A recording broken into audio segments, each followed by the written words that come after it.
everyone. Thank you for joining us. My name is Diana. I'm president of the Multicultural Business Alliance. Tonight, we have our great director of consulting, Jenny Bolivar, presenting Business 101 strategies. We are happy to have you all here. Thank you to you guys, and also big thank you to you, Jenny. We're looking forward to this presentation. You are so welcome. I'm so excited to get into a space where I can share a little bit of just a roadmap when we're looking at this entrepreneurial world and really the mindset behind it. So what I'm going to do right now, you guys, is I'm going to share my screen, and I'm going to share my screen not so much because the presentation itself is so important, but more so because I really just, bullet points and talking points. So a lot of what you're going to hear today is just me kind of just guiding you through the process that I myself have gone through.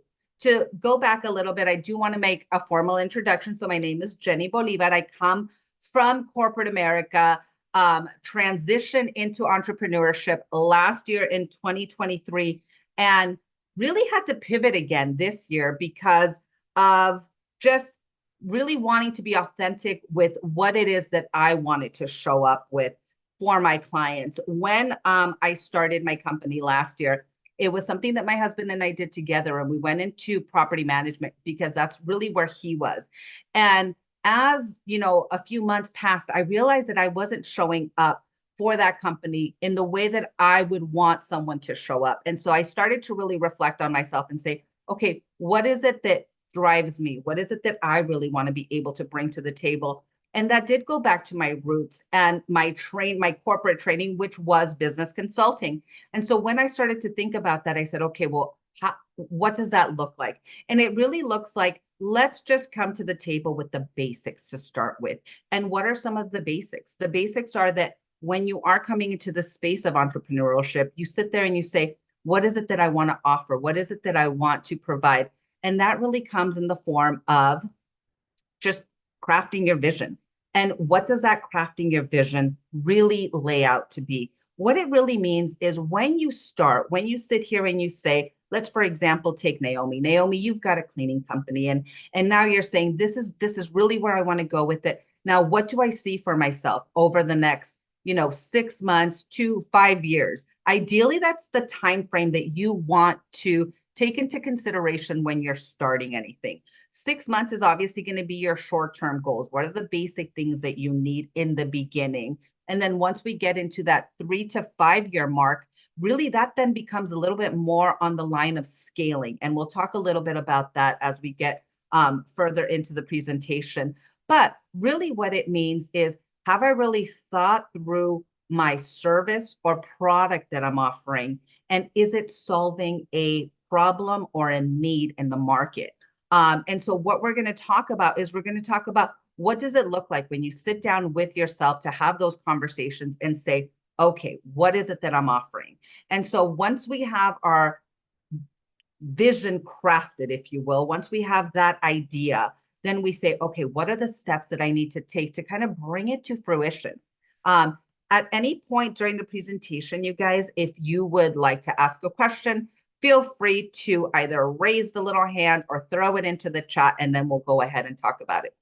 So when I'm sitting down with a client and when I'm talking about what are some of the pieces that we want to have in place, I really want it to be more of a conversation around the vision that you have, really thinking into that plan of that 6 to 5 year plan. And so asking yourself some of the questions, which are, who's going to be my client, right? Where is my target demographic? And sometimes we really need to look at what that looks like on different levels. We want to consider someone's age.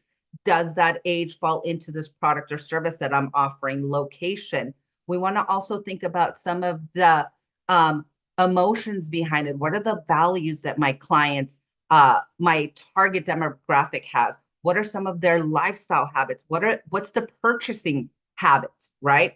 So when we sit here and we think about that, we'll say, okay, for example, I'm Sonia, I'm a photographer.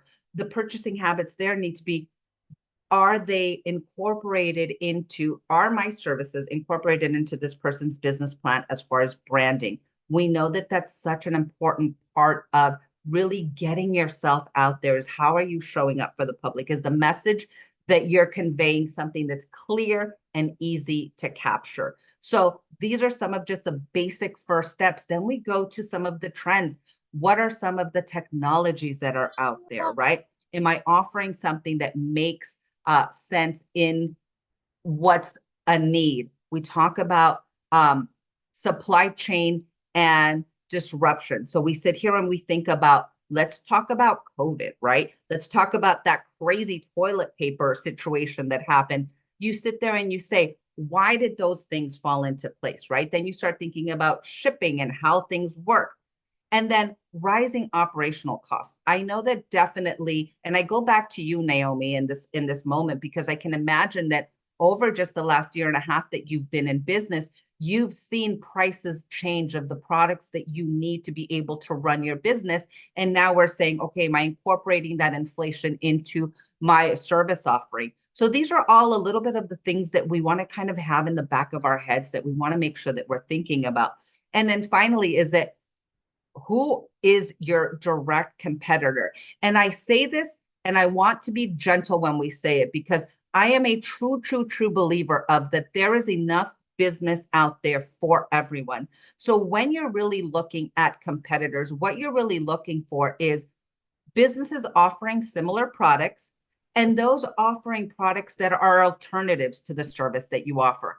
And the big reason why you want to do that is because what you want to think about is you want to think about not having to fully reinvent the wheel, but saying, what's the need for this? What's the market saturation? Like, am I offering a service where maybe there are 10 people doing the same thing that I am in a small area where, okay, maybe I should tweak it a little bit. Maybe I should offer it differently. Maybe I can take a look at who's offering what service and how are they showing up? So that you can take all of those pieces into consideration when you're really looking to understand your market and the people that you want to sell or offer a service to. Then we go into creating a business plan. And this is the part when you guys think of creating a business plan, this is probably the least exciting if you're not a super analytical and pragmatic person that loves to sit down and write it all out. This is probably one of the least fun parts of it, but it really is one of those pieces that is so critical to the success of your business. And why is that? Because this is really where you're going to really summarize your ideas and create your roadmap. So what we want to do when you're creating a business plan, we want to go ahead and slow down and say, what are the pieces that I need to have? And that generally falls in an executive summary. And an executive summary, and it's funny because I'm going to refer to a lot of these steps with their formal names, right? Their industry names of, hey, I'm creating a business plan. What are the pieces that need to go in here? And sometimes even that, using the proper terms of it, makes these steps a little bit intimidating. And what I want you guys to think about, especially as you're coming into the entrepreneurial world, is that if you really look at what the pieces are that it needs, yes, it can be intimidating by language, but really it's just creating a roadmap for yourself, right? So creating those steps that you need. And we all need to have a basic idea of what problem is my service offering, where's my target market, and what's my unique value proposition. And when you think of a unique value proposition, one of the pieces that I want you to think about is what differentiates you, or what's your point of entry? What's that one piece that is, yes, this is what I offer and this is what I'm going to highlight.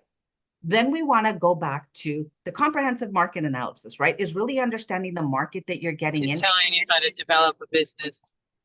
Oh, my Virginia, thank you so much for jumping on. If I can have you just mute yourself, my dear, please. Oh, I'm so sorry.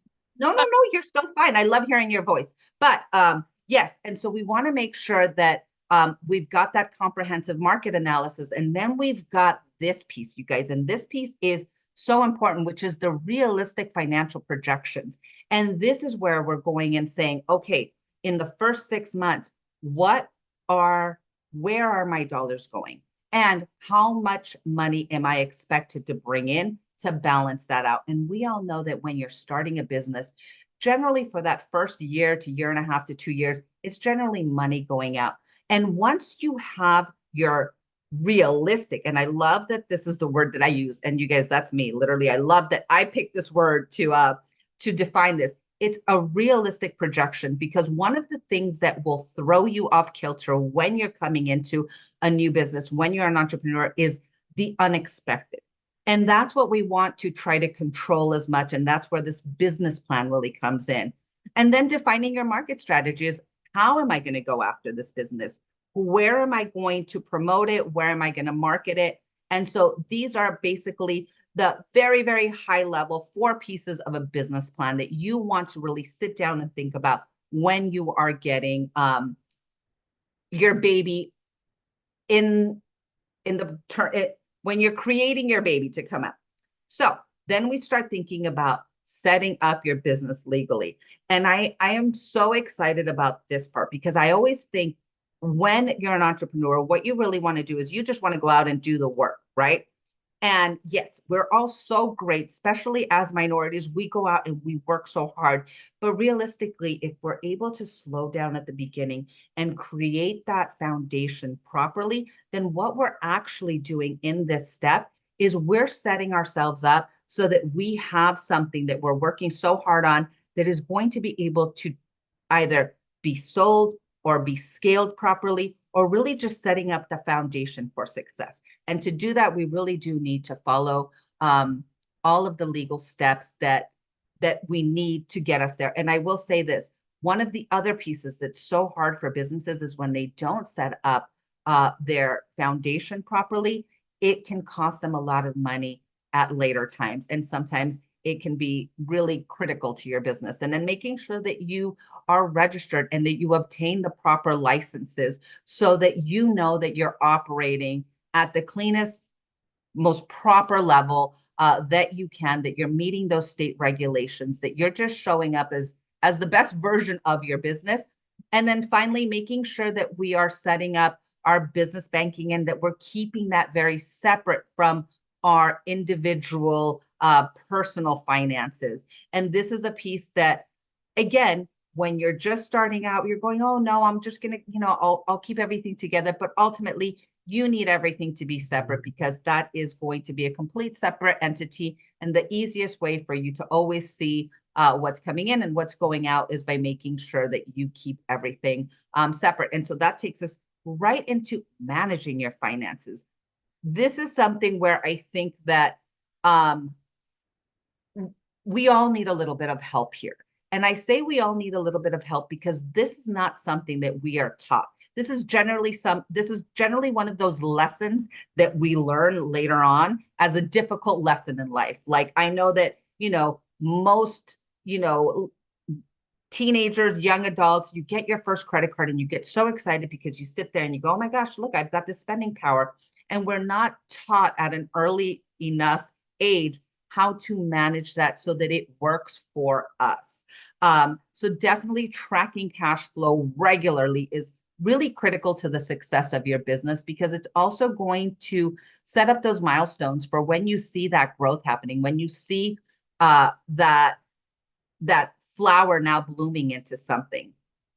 So we talked about separating business finances from personal finances, and then sticking to a budget, you guys. This is so critical, and this is why it's so important to really understand what your overhead is to what your expected income from the business is going to be, right? So once you know what your budget is, then knowing I really need to stick to it. And this is where a lot of creativity comes in. This is where a lot of problem solving comes in. And this is where a lot of, innovation happens, because sometimes we sit there and we say, okay, gosh, I really can't afford this next thing. How do I solve for that problem?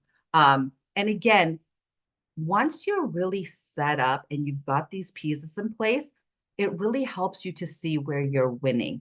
Because I will say that in the development of a new business, in that process of creating something new, we tend to sometimes be so hard on ourselves, and we don't see these big jumps and we don't see these big strides that we take because it's all in the beginning. But if we're tracking all of the pieces that we lay out as our foundation, that's where you start seeing your wins. And so when I think about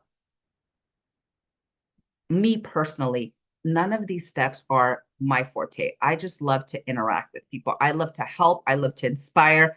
But when I slow down and I realize, okay, you've now, this was the goal that you had, this was the budget that you had, and you're within it. You've either come in under budget. It really helps me to realize, oh, I'm doing a great job. Now we talk about branding and marketing. And this is really where you say, how do I want to show up for my clients? So we talked a little bit about our product services.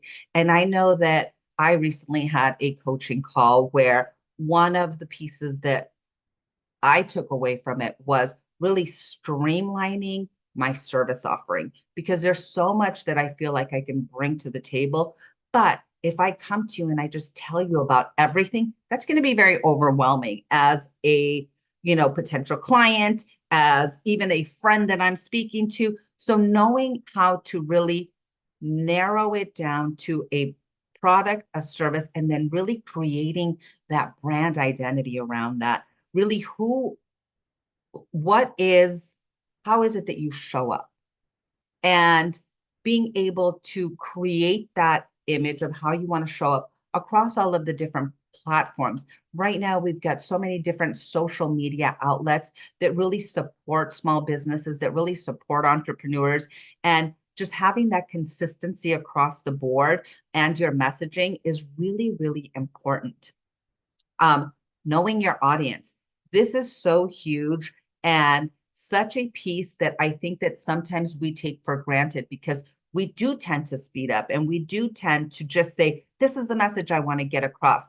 But knowing who it is that you're talking to and how they like to be spoken to or delivered to, that's really critical. And that really helps us to understand our effectiveness. So definitely knowing your audience. And you guys, this is one of those times where you sit there and you say, if you're a new business, okay, are you doing your market research to know who your audience is? And if you're an existing business that's maybe looking to scale, have you taken the time to go out and reach out to your existing client base and touch base with them and say, hey, so we've worked together for this long. Tell me a little bit about the service that I'm offering you. How are you feeling about it? What would you like to see? Is there something else that I can add to my portfolio of business that maybe would be interesting to you? Because all of those pieces are just little seeds that you get to put into your bag and say, I'm either going to plant this seed a little bit later, or you know what, that doesn't really make sense for what I offer, but at least your customers feel heard. And then we have leveraging social media and content marketing.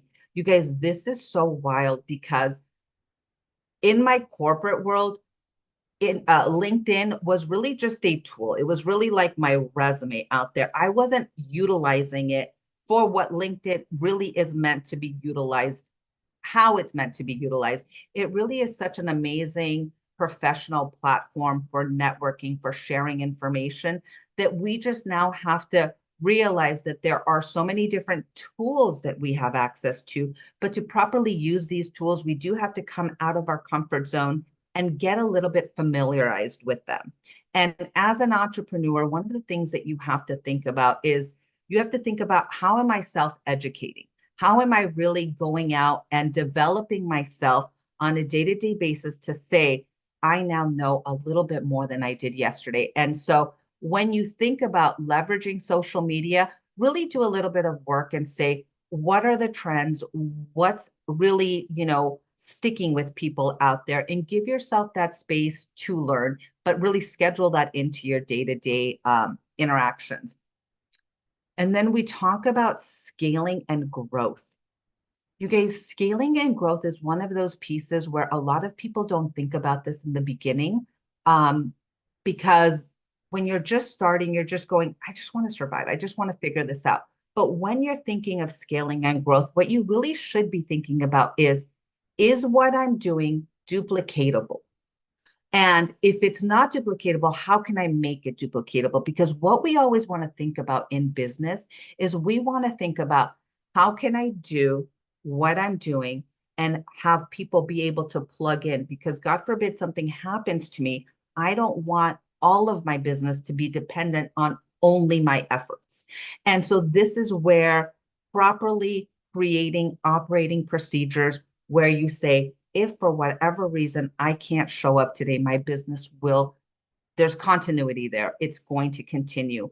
And in this space of scaling and growth, it really requires a lot of vulnerability and a lot of trust. Because when you think about bringing people into what is your baby, which is your idea or your business, you have to know and you have to trust that you are bringing the right people alongside you, that you're bringing people in who have the capacity to do what you do through being taught properly. Again, that's where the standard operating procedures come in, and having that trust and the ability to guide and to lead them. So I always say that creating a strong team from the beginning is really the foundation of being able to allow your business to grow. Because what tends to happen is that we're working so hard in our business that we're not working on our business. And so then you start feeling a little stagnant. You start feeling like, gosh, I'm a little bit stuck and I'm doing the same thing. But it's because we haven't set it up in a way where we're allowing others to come in, lock arms, and grow with us. And then finally, diversifying revenue streams. And I know that that term sounds, oh my gosh, it sounds so techy. But for a lot of you who know me, you guys know that my daughters live out in Kauai, and they're small business owners themselves. And it's so interesting to me because having spent time there, I always think about how is a business diversifying their offerings? And it is something as simple as this. And I know that you guys have all seen it. It's a coffee shop, but guess what? They also sell stickers.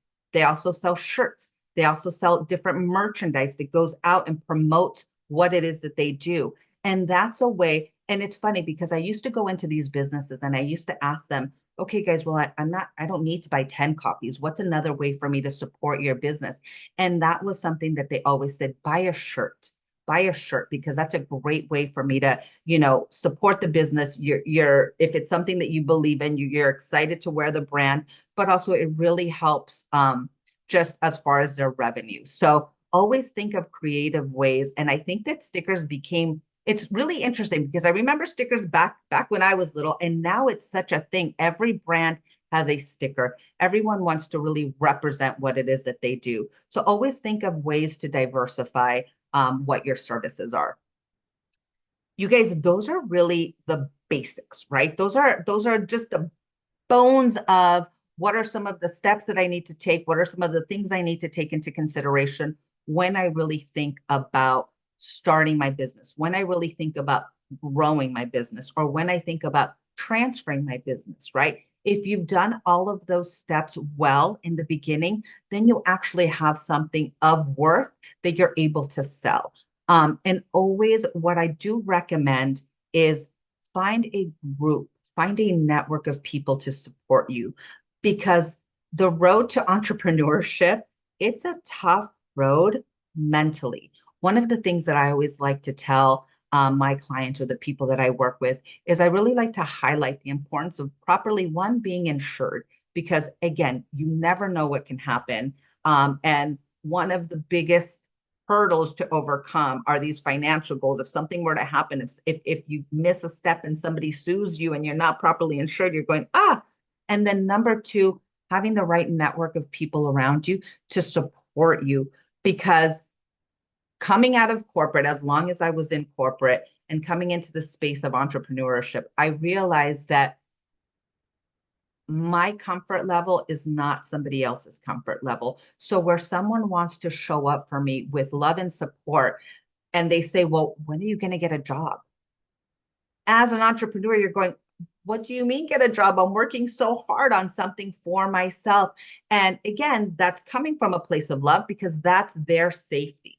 And it then becomes very trying to have to constantly be justifying your belief in yourself and your belief in your dream to someone. So if you get around the right circle of people who understand the challenges, who have either gone through the challenges or can guide you, it makes the world of difference to just stay connected with the right people.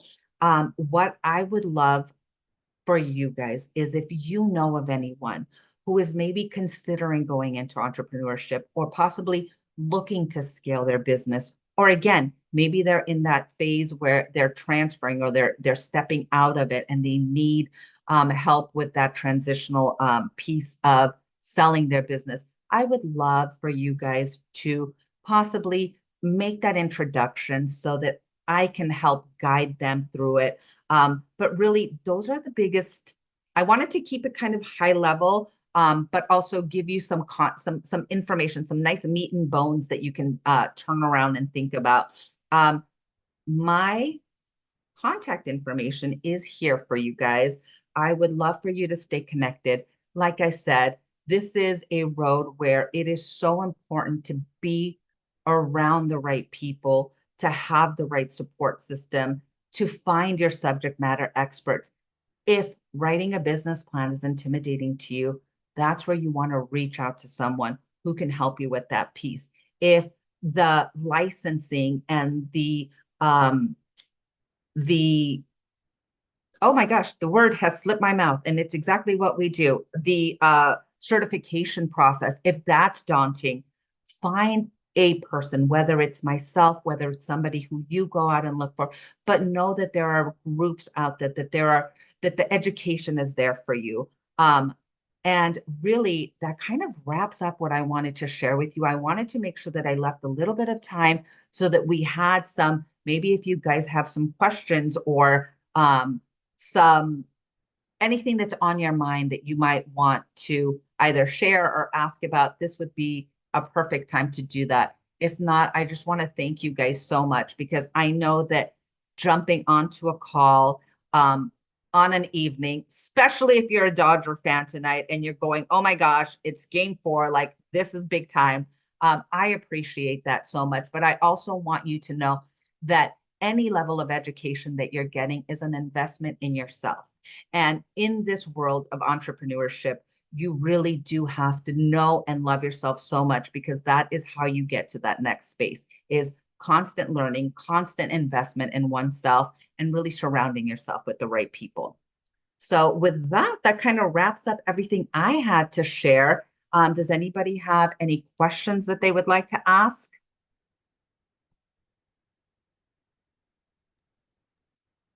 So I don't have a question, but I would like to just touch base on a few things that you touched about and completely agree with them. Brand identity. Oh my goodness. It's so crucial to know what your brand identity is and to streamline it in a way in all your messaging that people completely understand what you do.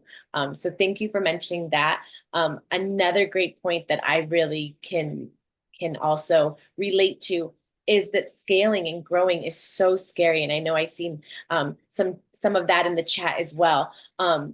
That transitional period where you're going to grow and you see it happening, maybe it's already happened, but it's not seamless, it's not flawless, and you don't know where or how to make that transition smoother. That is definitely a place where you reach out to those subject matter experts, like you were saying, like yourself, to other resources in the community. And then the community portion. Mental health is so necessary when you're an entrepreneur, when you're, like you said, you made a great point. How many times do we hear as entrepreneurs, when are you going to go get a job? And it's like, I have a job. I'm doing a ton of jobs. I'm my IT person. I'm my graphic designer. I'm my newsletter writer. I'm whatever the case is. We do it all as entrepreneurs. So don't get discouraged when you are with family or friends or those closest to you, and they have the best intentions at heart, but their mindset isn't the same as yours. Please don't get discouraged, but please make sure that you build that community around yourself, because it's extremely important for us. And then I see people putting their information in the chat. Thank you guys all for sharing. Does anybody else have any questions or something they would like to share?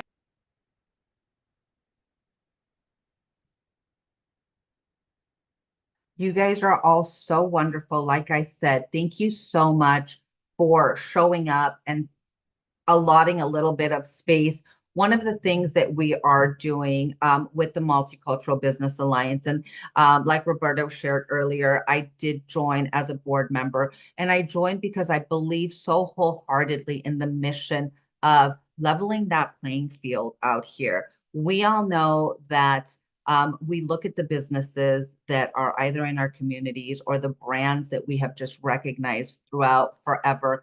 And you sit there and you go like, how did they get there? And I promise you that the way that they got there is through a lot of collaboration and knowing that that is the key is how do I partner with someone that's going to help me scale, help me get to that next level?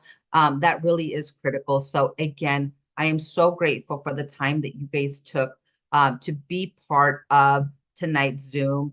And I am available to anything that you may need. And as the Multicultural Business Alliance, we are also here to serve you guys. If there's anything that we can help with, any guidance, any connections that you would like to have, reach out to us. We're always available to you. And again, thank you all so much for your time tonight. I echo that 100%. Oh, no, I know we're not done. I do have a question in the chat. It is from Virginia, and she is asking, how do you brand yourself? That is such a great question because how you brand yourself really boils down to who your target audience is. How are they receiving information, right? So Virginia, I know that you do such an amazing job with, Virginia is our, she is a certified nutritionist. She is an occupational health provider. She is an herbalist. There's so much value that she has. So it can be in different ways. You have a line of products that you sell, but you also have so much education that you provide. So really it's about how do you want to brand yourself as an educator? You can go out and get in, in front of people and share your message and share your knowledge with your products, is making sure that your products show up, whether it's on your website, whether it's on your Instagram, whether it's within your markets, and that there's consistency across all of those different platforms, whether it's in a market, that you've got that consistency so that that product shows up the same for everyone, right? And really sharing the benefits of what it is that they do. I always think about your products when I think about CMOS. I got into CMOS a few years back just because I remember, a lot of respiratory issues and people kept referring CMOS. And I was like, oh my gosh, this is fantastic. And when I met Virginia, and that was one of the services that she offered, one of the products that she offered, I was automatically, because she offered that, I knew that automatically her and I were going to align in our belief system as far as health and nutrition. And that's really what you want to look for. You want to look for someone that resonates with the product that you're selling. Yes. Thank you guys so much. Jenny, thank you so much for your wealth of knowledge. Again, when we are thinking about fueling small businesses, having key personnel like yourself coming in and sharing your perspective, your knowledge, and everything is really important. I will have to plug in two things that we have going on right now. We have a $10,000 grant through Verizon. Diana is going to be able to speak a little bit more on it. The last thing is going to be a $25,000 grant that it's also being drawn in. So there's a link inside of your chat. Do me a favor, go ahead and click on that, register your business. And that's all you guys have from me. The last thing I'll be doing on the back end will be the raffle drawing. So we do have 2 gift cards to give away. Make sure that if you do win, you leave us your email. Otherwise, you will not receive it. Sorry, not sorry. Thank you. Yeah, exactly. Sorry, not to. No, but I did want to piggyback, and thank you so much, Roberto, for talking about that small business grant through Verizon. You guys, the link that's now in the chat, it's so important for you guys to sign yourself up for this level of information. I signed up for this a while back, and I am getting so much great content from Verizon with so many great tools that are so relevant. So again, these are some of the steps that you can take to continue to educate yourself that doesn't really cost anything, because these business steps out here just want to go out and support small business. So definitely click on that link and fill out that info, because such a wealth of knowledge through that. I couldn't agree more. Yes, those Verizon grants are great opportunities to grow and scale and elevate As we know, access to capital is very hard. So we want to make sure that we're pushing out programs and services that make sense to you and that are a great tool and resource for you. And then I also wanted to mention, because Joyce, I believe, asked how to join Multicultural Business Alliance. And Roberto is putting information in the chat here on how you can join our organization and be part of our community. So thank you for asking. If you haven't already, please put your name, your email in the chat, so that way we can send all that critical information to you. And then give us a few seconds while we get our raffle going. Raffles are the way to go. I love it.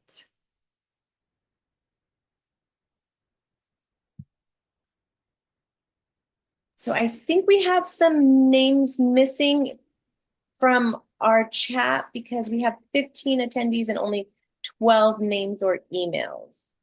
If you haven't already, please put it in the chat so you're not excluded from our raffle. We do not want to leave anybody out.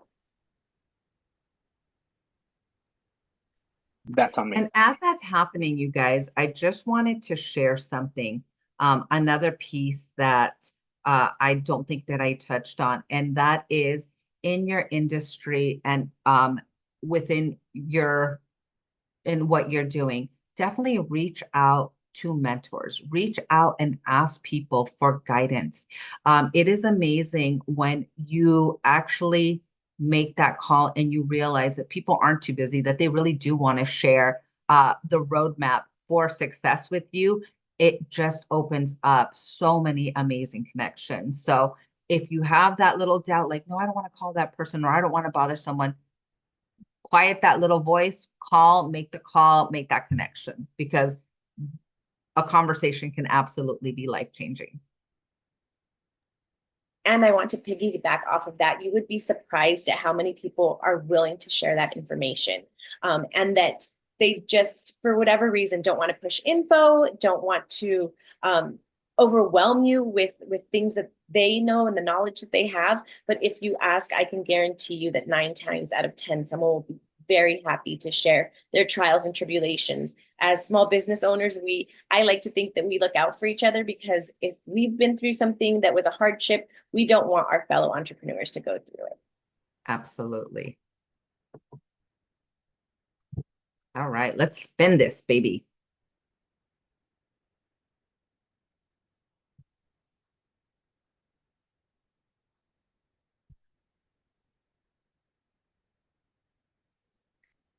Dodgers are up 7-2, you guys.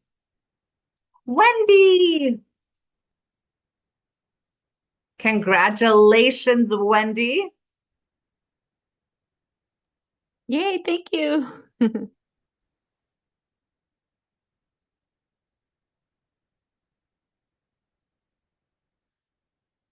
And Joyce.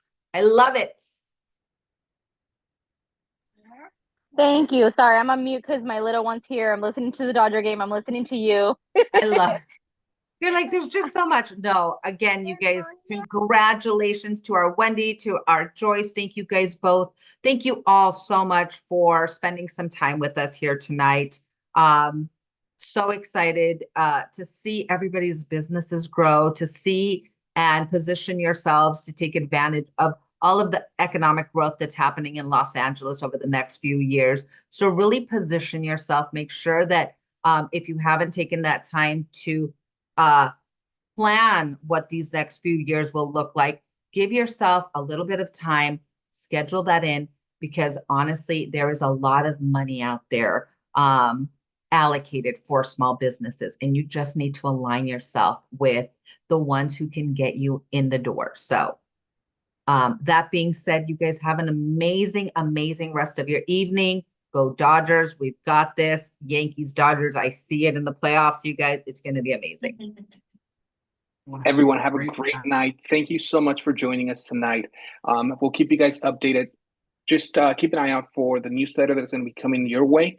And lastly, once again, thank you guys so much for showing up today. Presence is everything. We appreciate you. Thank you. Have a good night, everyone. Thank you all. Have a good night.